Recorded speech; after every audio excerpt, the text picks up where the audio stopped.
क्या छठी मैया से मांगा? देखिए, बिना मांगे छठी मैया ने इतना कुछ दिया है, पर हाँ मैं ये मानता हूँ कि जिस विकसित बिहार की हम लोग कल्पना करते हैं और उस विकसित बिहार में हर परिवार में खुशियाँ समृद्धि आए, छठी मैया का ये आशीर्वाद बिहार के देश के हर एक व्यक्ति हर एक परिवार को मिले, ये कामना की है। जैसा मैंने कहा कि छठ महापर्व के साथ साथ लोकतंत्र का भी महापर्व चल रहा है। ऐसे में आज जब हम लोग छठ का उगते सूरज को अर्घ देकर विधिवत तरीके से अब ये पर्व पूर्ण होने जा रहा है, ऐसे में अब मैं मानता हूँ कि अब एक महापर्व जहाँ समाप्ति की ओर है, तो वहीं लोकतंत्र का जो दूसरा महापर्व है वो अब अपनी चरम सीमा पे अपने पूर्ण स्वरूप में अब वो आएगा। आज से ही अब हम लोग एकदम प्रचंड प्रचार की अब हम लोग शुरुआत करेंगे और मैं मानता हूं कि ये एक शुभ संकेत है कि लोकतंत्र के महापर्व के बीच में छठी मैया का आशीर्वाद सबको मिला, पूरे प्रदेश को मिला। जो भी परिणाम आएंगे मानता हूं कि हम लोग के पक्ष में आएंगे, पर वो परिणाम बिहार वासियों के लिए सुखद होंगे। महागठबंधन आज मैनिफेस्टो जारी कर रहा है और कई सारी घोषणाएं तेजस्वी यादव ने की हैं, उन तमाम चीज़ों को एक तरह से उसमें शामिल किया जा रहा है। क्या लगता है कि ये कहीं ना कहीं सेटबैक है एनडीए के लिए? कोई सेटबैक नहीं है, करें, घोषणाएं करने में क्या जाता है। जिसको सरकार में ही नहीं आना वो जितनी बड़ी घोषणाएं करते, बट उन घोषणाओं का आधार क्या है? एक तरफ आप बोलते हैं आपकी सबसे बड़ी घोषणाओं में से एक कि हर परिवार को हम सरकारी नौकरी देंगे। प्रभु, बिहार का बजट ही कितना है? 3-3.25 लाख करोड़ का बजट है। अगर आप बेयर मिनिमम सैलरी भी अगर आप कैलकुलेट करेंगे तो भी आपको लगभग 2.5-3 करोड़ परिवारों को सरकारी नौकरी देने में कम से कम 7 से 9 लाख करोड़ का आपको बजट चाहिए। कहाँ से आएगा वो बजट? उसके बाद जो आपने बाकी की घोषणाएं की हैं, इन तमाम चीज़ों की पूर्ति आप कैसे करेंगे? मैनिफेस्टो जब वो निकाल रहे हैं तो उसमें ये भी तो बताएं कि रास्ता क्या है, राजस्व कैसे मेरे राज्य का बढ़ाने की आप सोच रख रहे हैं, रेवेन्यू जनरेशन कैसे? जब तक रेवेन्यू जनरेशन नहीं होगा आपके वादों के कोई मायने नहीं है। और ये बात आपको भी पता है, मतलब नेता प्रतिपक्ष को पता है कि वो सत्ता में उनको आना नहीं है, तो झूठ बोलने में क्या जाता है, बड़े बड़े वादे करने में क्या जाता है, पूरा तो उनको करना नहीं है। कि विजन आप लोग कॉपी कर रहे हैं इसलिए नहीं बता रहे। कॉपी किसने किया? जीविका को लेकर आज जो नेता प्रतिपक्ष और उनका परिवार और उनका गठबंधन चिंतित है, जीविका की शुरुआत किसने की? 2005 से पहले जब तक एनडीए की सरकार बिहार में नहीं आई थी, मुख्यमंत्री नीतीश कुमार जी के नेतृत्व में कोई जीविका को जान रहा था? इस शब्द को कोई जान रहा था? तो जिन्होंने उसका इजाद किया, आज उन्हीं की चिंता करके तो नकल कौन कर रहा है? वो कर रहे हैं कि हम कर रहे हैं? कल तेजस्वी सर फेसबुक लाइव आए थे, उन्होंने कहा कि अगले छठ तक जो है पलायन, बेरोजगारी, इसके लिए बिहार के लोगों को बाहर नहीं जाना पड़ेगा। बिल्कुल अच्छी बात है, ये उनको आत्ममंथन करना चाहिए, क्योंकि कारण भी वो और उनका परिवार ही रहा है। 90 के दशक से पहले इस तरीके से पलायन नहीं होता था।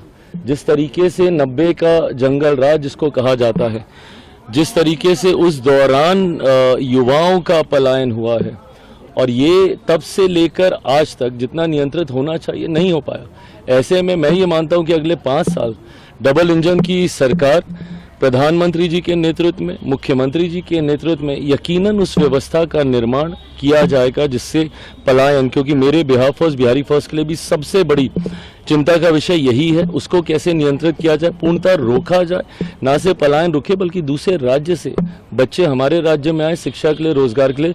इस व्यवस्था के निर्माण के लक्ष्य के साथ हम लोग आगे बढ़ रहे हैं। मुसलमानों का वोट लेते रहे वो लोग, इस बार उन्होंने डिप्टी सीएम के लिए मुकेश सहनी का नाम दिया। क्या एनडीए की सरकार बनेगी तो कोई मुसलमान डिप्टी सीएम बनेगा? भाई, हम लोगों के ऊपर तो ये प्रश्न तब आएगा जब हम लोग डिप्टी सीएम की हम लोग बात कर रहे हैं। बात तो आप कर रहे हैं ना, एक तरफ आपने घोषणा की है एक डिप्टी सीएम की, हम लोग तो नहीं कर रहे ऐसी कोई घोषणा। हम लोग तो ये मानते हैं कि जब सत्ता में हम लोग आएंगे, हर किसी के सामर्थ्य के आधार पर हर किसी का रिप्रेजेंटेशन हो, इसके लिए हर दल प्रतिबद्ध है। हैविंग सेड दैट, आज की तारीख में जब आप सीने पे तमगे की तरह लगा के घूमते हैं मुसलमान और यादव MY समीकरण को, तो ऐसे में जब आप यादवों का जिक्र करते हैं तो पूरा यादव सिर्फ एक परिवार में सीमित होकर रह जाता है। इनको अपने परिवार के बाहर कोई दूसरा सक्षम, कोई सामर्थ्यवादी, कोई इनको दूसरा, इनको यादव इनको नहीं दिखता है। अगर आदरणीय लालू जी जेल जाएंगे तो उनकी अर्धांगिनी बनेंगी, अगर वो उनका नहीं रहेगा कार्यकाल तो उनकी अगली पीढ़ी में उनके सुपुत्री बनेंगे। मतलब यादवों में और कोई नहीं है पूरे प्रदेश भर में। और जब मुसलमानों की बात करेंगे तो उनको तो वो रिप्रेजेंटेशन भी ये लोग नहीं देंगे, क्योंकि मुसलमानों को इनको सिर्फ वोट बैंक बना के रखना है। ये सवाल आपसे इसलिए पूछे जाते हैं क्योंकि आप एमवाई समीकरण की बात करते हैं। मेरे एमवाई समीकरण में सांप्रदायिकता और जातीयता नहीं है। मेरे एमवाई समीकरण में देश की नहीं दुनिया की आधी आबादी महिलाएं हैं।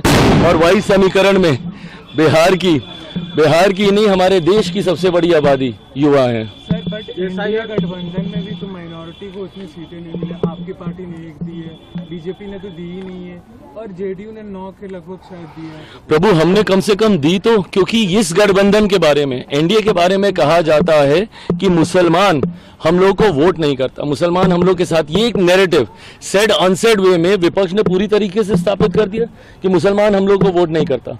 उसके बावजूद, और अगर मेरे समर्पण पे अगर कोई उंगली उठाए तो 2005 आज से ठीक 20 साल पहले मेरे नेता, मेरे पिता आदरणीय रामविलास पासवान जी ने पूरी पार्टी समाप्त कर दी इस बात की घोषणा करते हुए कि कोई मुसलमान मुख्यमंत्री बने। उस वक्त कहां थे मुसलमानों को हितैषी, कहां थी राजद जैसी पार्टी? भाई सच्चर कमेटी की रिपोर्ट जब आई थी 2005-6 के आसपास, सच्चर कमेटी की रिपोर्ट से पहले कौन था? केंद्र की सरकार में लंबे समय तक कांग्रेस थी, बिहार में 15 साल तक राजद की सरकार थी। क्यों है फिर मुसलमानों के हालात ऐसे? मैं इसीलिए कह रहा हूं, आप पूछिए, हमसे सवाल पूछिए, कोई दिक्कत नहीं है। बट हम लोग सीने पे तमगे की तरह लगा के नहीं फिरते हैं कि भैया हम लोग मुसलमानों के लिए ये करेंगे, हम लोग वो करेंगे। हम लोग की सरकार का मंत्र, मेरी सरकार का मंत्र एकदम स्पष्ट है, सबका साथ, सबका विकास, सबका विश्वास और सबका प्रयास। मेरा विजन एकदम स्पष्ट है। मैं बिहार फर्स्ट, बिहारी फर्स्ट की बात करता हूँ, 14 करोड़ बिहारियों की बात करता हूँ। मुसलमानों को आइसोलेट करके जिस तरीके से तुष्टीकरण की राजनीति 90 के दशक के आसपास एकदम चरम सीमा पे गई थी, मैं कम से कम वो राजनीति नहीं करता हूँ। बस करते हैं प्रभु। सर आपके कैंडिडेट प्रचार गाड़ी के ऊपर हमला हुआ है, ये चिंता की बात है। अब ये वही है ना, अब देखिए, अब राजद हल्का सा भी इन लोगों को चुनावी प्रतिस्पर्धा दिखती है तो इन लोगों के कल्चर में रहा है इस तरीके से हुड़दंग मचाना, ये एक दूसरे के ऊपर हमला करना, और इसी तरीके से ये लोग करते रहे। अभी तो सरकार में आते नहीं है, चुनाव के वक्त ही इन लोगों का ये हुड़दंग चरम सीमा पे चला जाता है। तो सोचिए कभी सत्ता में आ जाएंगे तो क्या रहेगा।